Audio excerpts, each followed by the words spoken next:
that coming up. 7:09 on this Thursday morning. It is the 16th day of May, 2024. I'm John Reid, and we're glad you're with us here on News Radio WRVA. Amanda Chase, the former senator from Chesterfield. If you follow her on Facebook, love her or hate her, I will tell you, she gives you good information on Facebook. You know, she's tearing things up, and now she doesn't have to even pretend to get along with everybody. She can just tell you what she thinks. And of course, a lot of people hate her for that. I still value Amanda's insight. 8 years in the Senate. Come on. She knows a lot about what's happening, and she's one of the people, like a magician who reveals the trick. Sometimes she'll tell you things and go, wow. Well, former Senator Amanda Chase is with us this morning. And when I saw your post, you said there's a lot of shady stuff. Well, I don't want to put words in your mouth. There was stuff in the budget that people didn't really know about that everyone's saying is so great right now. So good morning. What's the scoop? Well, good morning, John.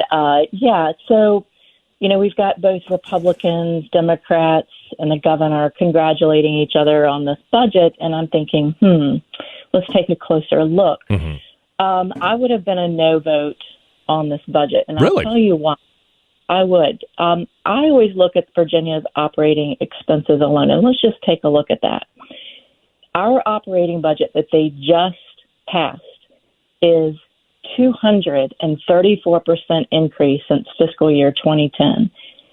It is a $20 billion increase over the past 4 years. I did an analysis on how much increased spending that we have had year after year after year, and it's outrageous. Just the bloated budget, the extreme amount of spending that we're doing. We went from just 4 years ago, in fiscal year 2024, we had a budget that was $67 billion. Mm-hmm. And then on Monday, they passed a budget that's $87.5 billion in fiscal year 2025 and $89 billion in fiscal year 2026. That is a 20% increase. And I'm like, wow, what is going on? Why are we not looking at how much we're increasing the budget? I would agree with Senator John McGuire, who was the one no vote in the Senate. I agree with a number of our members of the House, like Nick Freitas, Delegate Nick Freitas. There were a number of members, 6 of them in the House, that actually voted against the bill. And, they're the unsung heroes that I talk about. Actually, Delegate Garrett, Delegate Griffin, Delegate Oates, Scott, and Zare. I mean, we really need to be talking about those folks. Now, I do understand the flip side of that. We have a Democrat-controlled legislature. We have a Republican governor, and we need a budget. So that's the reality. There's got to be some compromise, or we're going to see a shutdown. But do you get bullied into approving something that's not, in the long run, good for the state? When you talk about the 20% increase, Amanda Chase, what is it? What's driving that? Is that health care costs for senior? I mean, where's the money going? Well, there are a lot of things that is going to. I agree with the increasing of to our teachers. There's a the pay raises. A pay raise, right? The budget compromise included raises of 3% each year for teachers, their support staff, state employees, state-supported local employees. Now, I agree with that because we're facing a major teacher shortage in Virginia, so I support doing anything that's going to attract and retain good teachers. That said, where's the money in education going? Is it, in fact, going to the teachers? And we need to earmark that money and make sure it's actually going into the classrooms to help the people, that it is not a bunch of administrative type things. Right. But it increases state funding of K through 12 schools by more than $2 billion and provides more than $20 million to make higher education more affordable by curbing tuition increases. So, once again, one of the things that I saw when I was my 8 years in the General Assembly, all this money going to higher education, they're building more buildings. It's not going to the students. And so I was glad to see that is one of the good things in there. They're trying to make higher education more affordable and helping out students. The deal also provided $145 million for something called the Washington Transit System. And anybody who has traveled in the D.C. area understands what I'm talking about. That's Virginia's portion of that to keep that subsidized and afloat, which, I have very mixed feelings about subsidizing public transportation that's failing. But nonetheless, we have $100 million in toll relief for drivers in Hampton Roads, contingent on additional revenue, and $175 million in improvements for Interstate 81 in Western Virginia. So let's talk about transportation for a minute. I was leaving Virginia Beach and I was heading back home, and I accidentally missed my exit and ended up in Hampton Roads, which, the Hampton Roads area is full of tolls, and it also happens to be controlled by Democrat legislators, Senator Mamie Locke. And you've got Chesapeake and Portsmouth, which is Senator Louise Lucas. Right. Guess who always votes for toll roads and taxes? And now they're asking for relief because their employees, they don't like it. The constituents, they are just overwhelmed with how unaffordable it is to live in the area. So why not get rid of the tolls in Hampton Roads? For their people. For their people. Under $50,000. Was it under $50,000 you get a free toll?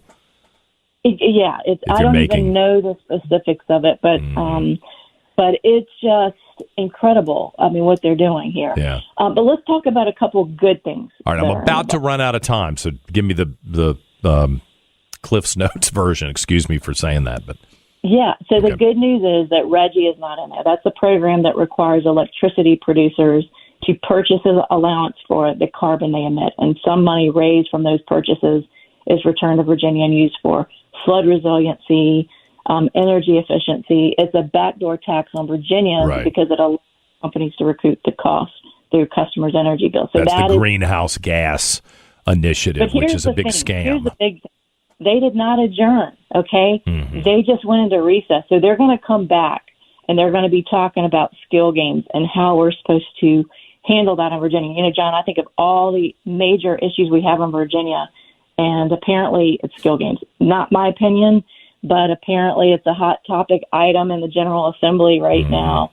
And I'm thinking of all the things we could be talking about. That is the single most issue that we've got to come back and bring the legislature in before the regular session in January. We've got to talk about the operation of skill games. Well, boy, I'm getting emails out the wazoo with people who are upset about that on both sides of the issues. People don't want gambling and think it's kind of, dirty to have skill games when you go to get gas or buy a, soda.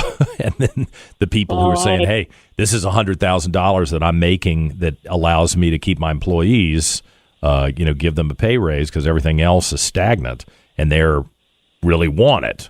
So I don't know. I'm hearing from both sides. Well, I just believe it should be handled during the regular session. That's not something we need lots of money to come back to Richmond just to discuss that. I just think it's not a priority. Right, I got to go, but what happened in this court case? Because, the people who do not like you found out you were coming on the air today, and I hate to end on a negative, but they are just all over the court documents, and I really don't have 2 hours to go through all the court documents, but you were charged with assault at the Chesterfield voting event, but it was because somebody stuck a camera in your face. What happened, real quick? I'm sorry to do that to you. But I was charged but not convicted. That's what my attorney said. That's what happened. Mm-hmm. So I was vindicated. I did not.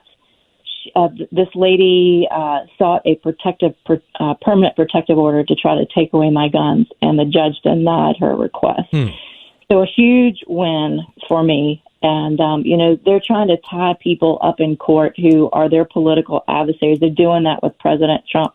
Honestly, even though I knew that I did not assault this woman, I didn't do anything wrong. She had been stalking me all night. She is the girlfriend of an ex-security employee who's been coming after me for 2 years. I actually got a protective order from a General District Court in Richmond. It was granted, and it's his girlfriend that he used to come at me when I went to vote and cast my vote. And she was, sitting there trying to, stalking me all night with her camera and trying to catch me on camera so they could put it on a social media site. I just have no patience for that. I turned around. I said, look, you don't have permission to video me. And she, like I said, she'd been stalking me all night, and I have a right to tell her. I know that it's legal. I know that people video you. That's the problem. Animals in the zoo, yes. But I put my hand up in front of my face, and I said, you do not have permission to video. I turned back around to the line and started telling people, why we need new leadership in Chesterfield, which we have, by the way. And you're going to be our MC for our Lincoln Reagan Day dinner on June 28th. Friday, June 28th.